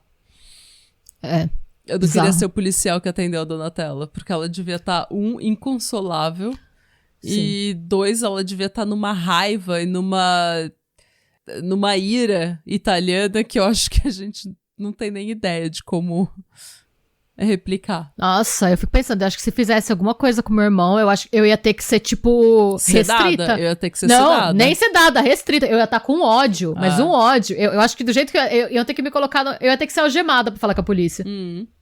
Mas, enfim. E aí, finalmente, né, depois dessa, a polícia entrou em ação.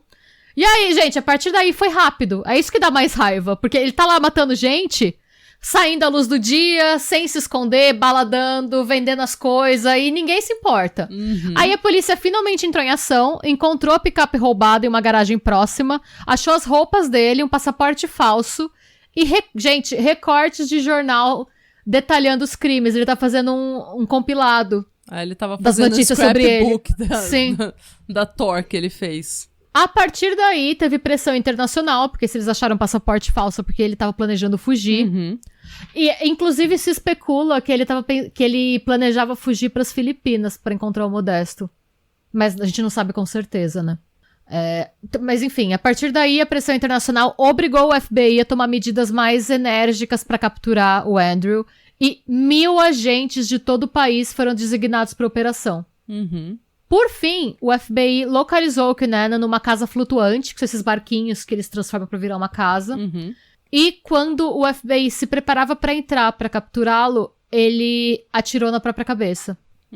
Não teve uma nota de suicídio e não teve nenhum tipo de explicação pra os crimes que ele cometeu. Eu acho que ele nem pensou que ele ia se suicidar. Eu acho que esse era o plano, tipo... Sabe aquela cápsula de cianeto que você só morde quando a coisa aperta? Tipo, eu acho que pra ele era isso. Ele sabia que era uma possibilidade se matar, que ele ia se matar antes de ir pra cadeia, antes de ser humilhado em corte. Mas ele...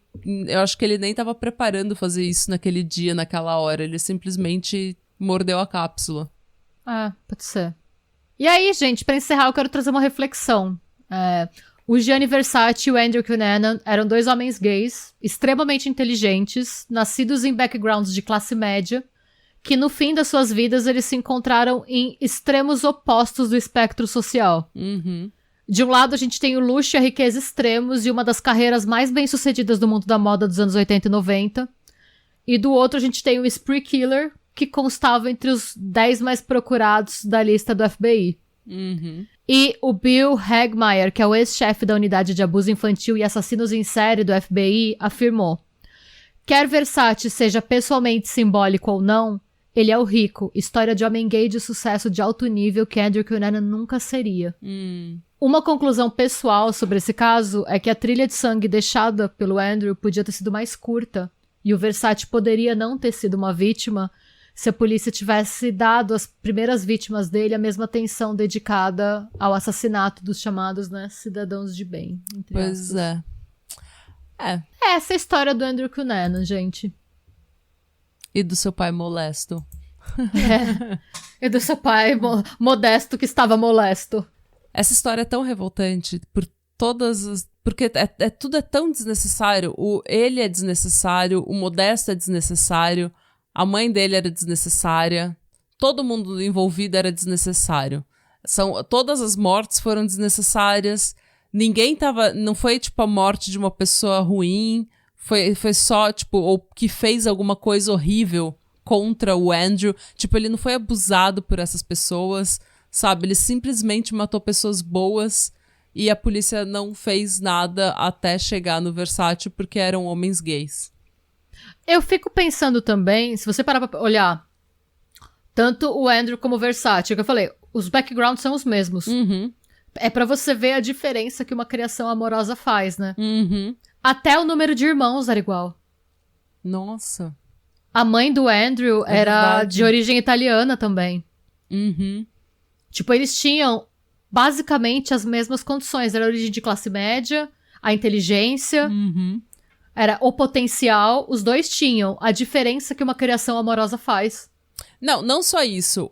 Não só o amor, mas uma criação que faz você dar valor às coisas reais da vida. Porque você vê de um lado... Criatividade, arte, família, irmão, fraternidade, bondade, generosidade, riqueza, prosperidade. E do outro, nada, apenas aparência, ascensão social a qualquer custo. E você vê um dos segredos, um dos muitos elementos que fez o Versace ser um sucesso era o orgulho das origens dele, de ser quem ele era. Uhum. E o Andrew era o extremo oposto. Ele fazia de tudo pra esconder quem ele era. Então, você vê, são duas pessoas que nasceram em condições muito parecidas. Uhum. E que por N fatores, no fim das vidas deles, eles eram opostos em tudo. Eu acho uma coisa muito louca, assim, sabe? Tipo, de pensar... E do lado do Andrew era só o quê? Era fraude, mentira, mesquinharia. Ele era vazio, ele era vazio. Completamente vazio. Uma pessoa que não tinha... até o próprio conhecimento. Enquanto o Versace tinha conhecimento, ele estudava pelo amor ao conhecimento, o Andrew estudava para ascender socialmente, porque aquilo era uma ferramenta para ele fingir não ser quem ele era. Então, era o próprio uso do conhecimento e da arte era uma coisa... O Andrew não sabia apreciar arte, ele sabia sobre arte para ascender socialmente, para conversar com gente rica. Então, ele não apreciava nada de bom e bonito e eu acho que isso também chama a nossa atenção para o quanto é importante construir coisas, sabe? Porque o Versace, ele tinha uma estrutura, ele tinha uma base, ele tinha uma família, ele tinha um parceiro... o Andrew tinha, o que, assim, dois pilares fundamentais da vida do Andrew era a aparência dele e o dinheiro que ele conseguia dos outros. A partir do momento que ele perdeu, e são duas coisas muito transitórias. Uhum. A partir do momento que ele perdeu essas duas coisas, basicamente, ao mesmo tempo, em meses, ele perdeu essas duas coisas, e ele perdeu tudo. E ele ficou completamente descompensado. Uhum. Então, eu acho que também é importante pra gente pensar e refletir no que a gente tá construindo pra gente mesmo, sabe? Uhum. Até porque o mundo que a gente vive hoje, eu acho que até mais do que nos anos 80 e 90, é muito focado em aparência, é muito focado no que você mostra. É muito focado nos seus seguidores, em quantos seguidores você tem, quantos likes você tem, quantos downloads você tem, e assim, a qualidade, o conteúdo e a interação com as pessoas somem completamente.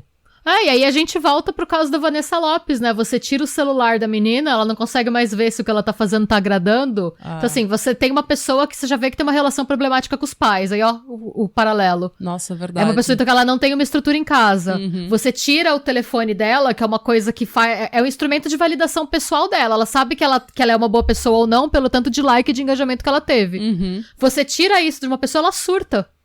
Por que essa pessoa surta? Porque ela não tem nada pra segurar ela. Você tirou o celular da mão dela e os pais do cangote dela, essa pessoa não tem nada e ela quebra.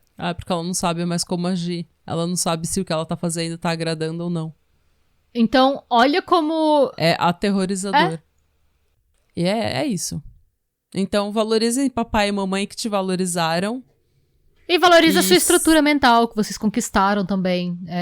Ser são no mundo de hoje é um privilégio. Se você é pai e mãe, pensa nisso. Pensa no que você tá colocando na cabeça dos seus filhos. Sim. Eu não sou mãe, mas eu estou falando que você deve fazer isso, entendeu? Porque eu sou, como mãe de cachorro, eu sou qualificada pra falar sobre o que você deveria fazer enquanto pai e mãe. Então... é isso. Eu não posso falar nada que meus gatos é tudo descompensado. Vocês ouviram esses dias. É tudo uns neuróticos. Olha, pra você ter uma ideia, o George ontem tava no meu lado da cama e ele sempre faz isso, esse filho da puta. O dia inteiro, ele passa do outro lado da cama. Daí, quando eu falo, a última vez que ele vai lá fora fazer xixi, daí eu falo, vamos entrar, vamos dormir. Ele se deita no meu lado da cama. Ele fez isso até quando eu e o Zanella, a gente tava aí, ele foi tentar dormir com o Zanella. Ele deita do meu lado da cama. Ele passou o dia inteiro dormindo do outro lado, ele deita no meu lado quando eu vou deitar. Daí eu tenho que tirar ele. Daí ele fica puto, ele me olha com uma cara de puto. Eu sei como é, porque o Baltazar fica assim quando eu vou me ajeitar na hora de dormir. Ele fica puto, não vai mexer. E daí eu falo pra ele, filho da puta, você sabe que esse é meu lugar, o seu lugar é ali do outro lado, você sabe. Você passou o dia todo lá. Daí ele fica bravo, e ontem ele tava bravo, e eu comecei a fazer carinho nele, e ele começou a, meio que rosnar, sabe? Tipo, deitado, fazendo carinho, recebendo carinho e meio que rosnando. Sabe? Tipo, meio irritado. Meio ranzinza. E eu deixei esse abuso eu permiti esse abuso dentro da minha própria casa que eu pago nessa porra. Eu que pago essa porra dessa casa e eu permito esse tipo de abuso de um cachorro. Então, como vocês podem ver, eu sou qualificada pra dar conselhos parentais. Não, meus gatos é tudo neurótico. Mas muito obrigada pelo seu roteiro, que obviamente estava maravilhoso. E eu adoro ouvir essa história, sempre. E eu adoro que você sabe tanto do Versace também, porque daí a gente pode falar dele. Que todos os podcasts só ficam focando, tipo, no Andrew. E alguns até falam que o Versace conseguiu tudo porque ele tinha conexão com a máfia. E, sabe? Todo mundo que mora no sul da Itália, é a máfia. Mano, a mãe dele era costureira. Conseguiu alguma coisa. É a máfia. Foi a máfia. Tipo, gente, você acha que a máfia tá patrocinando todo mundo, assim, que sai da Itália? Gente, eu acho que é importante falar quem ele era pra entender o que o mundo perdeu. Quando ele foi assassinado sem propósito, sem... Sabe? Não, e excelente essa reflexão que você trouxe de comparar os dois. Porque eu nunca nem tinha pensado nisso. Eu nunca tinha pensado nessa comparação, assim, tão claramente, sabe? Que são duas pessoas que estavam no oposto do espectro, assim. E que, na verdade, começaram com a mesma origem. Sim. Eu acho uma doideira. Essa história, eu acho... É uma história de true crime que tem uma proporção meio mitológica, assim, sabe? Você tem duas pessoas que saíram meio que do mesmo lugar. Nossa, é verdade. E depois de tantos anos elas se encontram, só que nessa o mal vence, né? Eu gostaria que o bem tivesse vencido, sabe? É até triste, eu penso. Dizem que hoje é aniversário, nessa época, ele tava com câncer de ouvido, né? Então ele tava ficando surdo. Eu acho que foi por isso que ele não conseguiu fugir. É uma coisa que, assim, são rumores, hoje se fala mais sobre isso, mas na época a Donatella escondia muito, porque ela queria sempre mostrar ele também tava lutando muito, tava muito difícil pra ele, porque, é um cara que ama arte, ama música, ama festa, ficar surdo deve ser muito difícil. Eu imagino. E porque ele queria passar essa imagem vibrante, jovial e tal. Então, pra manter... Feliz. Sim, pra manter essa imagem, a Donatella meio que escondia. Mas eu imagino que se a audição dele tivesse 100%, ele teria escutado, ele teria tido mais tempo de reação, sabe? Porque eu acho que dele olhar, o Andrew não devia estar com uma cara normal. Ele devia estar com uma cara alterada, assim. Eu acho que o Versace poderia ter percebido o sinal de perigo mais rapidamente. E uma coisa que é importante falar, gente, eu achei melhor falar só porque na época começaram vários rumores de que o Andrew Cunanan fez isso porque ele tava com AIDS e surtou.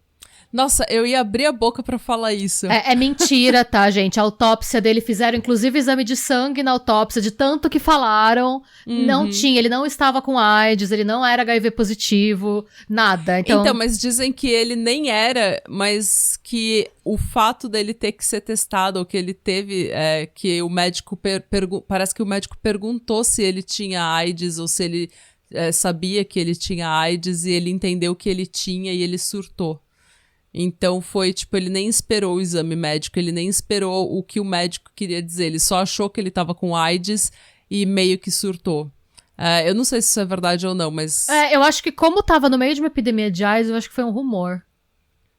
Pode ter sido só um rumor. Até porque, não sei, tá, gente? Isso sou eu especulando, isso é coisa da minha cabeça. Mas eu imagino que naquela época, com a paranoia com a epidemia de AIDS, eu tenho certeza não, mas eu imagino que os Sugar Daddies que se envolveram com ele devem ter pedido exame.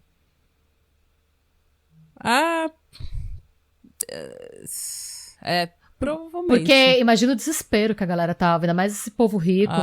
A galera tava morrendo aos montes, assim. Nos Estados Unidos foi pior que no Brasil até, né? Nossa, foi muito pior. Então, porque lá a resposta no Brasil foi muito mais rápida. Sim. Nos Estados Unidos, eles deixaram o povo morrer por anos e fora, até ter uma resposta. Fora que o tratamento no Brasil é gratuito, nos Estados Unidos não era. Então também tinha isso. Não é ainda, né? Então, eu não sei, tá? Mas eu acho muito difícil que os velho rico, os milionários, eles secam milionários. Eu acho muito difícil que um milionário fosse arriscar. Sabendo que ele tinha esse estilo de vida, de se envolver com vários caras. Pensando que a gente tá falando da cena gay de São Francisco, que é tipo absurdamente grande. Na época eram dos polos, né? Tipo São Francisco, Califórnia. Acho que ainda é São Francisco, né? São Francisco é extremamente liberal, né? Eu acho muito difícil ele não ter sido testado. Eu acho que é coisa da imprensa dando rumor, porque tudo é AIDS. Tudo é os gays e a AIDS. Aquele negócio que eu falei, você ser homossexual era considerado, você já era associado a um estilo de vida arriscado, entre muitas aspas, né? E você já era associado com orgia, farra, bebedeira, balada, o wild side da cidade, assim, quando na verdade a maioria dos gays e das lésbicas são um bando de gente chata que vão dormir às 9 da noite com os gatos. Então... Mas assim, não exclua a possibilidade de ele ter ficado paranoico, dele já tá mal e ter ficado paranoico também. É só que eu não achei nada sobre isso. Eu não achei nenhuma informação nas minhas fontes falando dessa... Até porque, eu não sei também, mas eu imagino que se fosse o caso, o American Crime Story teria usado pra fazer um drama também, né? Com certeza. Mas não foi o caso. Mas enfim, a gente não sabe, gente. Tem muita coisa da vida dele que a gente não sabe. Bom, muito obrigada. Eu que agradeço, sua paciência. E sua audiência, seu dinheiro. A gente agradece muito o dinheiro de vocês. A gente espera que vocês tenham curtido este episódio. E logo mais vai vir um chão da sala pra gente descontrair. E esse ano promete tanto para seguidores quanto para não seguidores. Então fiquem com a gente e continuem apoiando as tias. E sejam bons. Busquem conhecimentos. E cuidem das cabecinhas, gente. Cuidem das cabecinhas. E invistam o seu tempo em coisas reais. Sai do Instagram, vai ler um livro, vai pintar um quadro, vai escrever um poema, vai fazer ouvir biscuit, uma música, vai fazer um artesanato, vai pintar os panos de prato, vai fazer uma coisa criativa. Vai caminhar, vai caminhar ouvindo o nosso episódio aí. Exato. Se você sair pra caminhar ouvindo episódio, você vai ter andado quase 2 horas. Ó o rolê. Então, você vai conhecer várias paisagens. Não fica só no Instagram vendo as coisas fakes, todas as fotos photoshopadas e os números de seguidores e dislikes, porque isso daí é uma vibe muito Andrew Cunanan. E a gente não tá nessa vibe mais em 2024, amados. A gente tá numa vibe versátil. Sim. A gente quer conteúdo, arte, cultura, entendeu? E uma doideirinha. E uma doideirinha, uma urgia de vez em quando, porque a gente também é filha de Deus. Porque um pouco de salada, um pouco de droga, né? E é isso. E tchau. E Radebra. Tchau.